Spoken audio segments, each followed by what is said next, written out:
So getting the inside dimensions of, let's say, a cabinet or something that's wall to wall can be pretty tricky. But you're in luck, because today I'm going to show you a really easy and simple way to get a perfect inside corner measurement.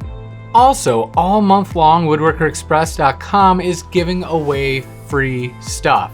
From tape measures and pencils, free wood glue, 32 ounces of it, and even quick release knee pads. I have all the different promo codes listed down below. You're allowed to use one per transaction, and it is for new customers only and limited to quantities on hand. So if one code doesn't work because we're out of it, try another one.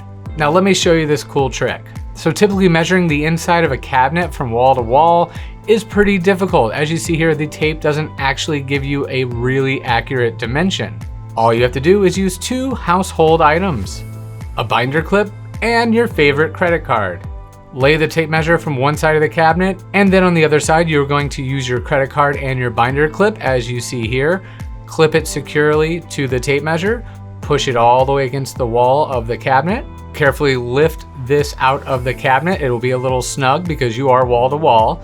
And once you get it out, you can actually read the measurement based on where the edge of the credit card is and where it lines up on the tape measure. Simple as that. Now be sure to check out some of our other videos, subscribe if you haven't subscribed already, and we'll see you next time.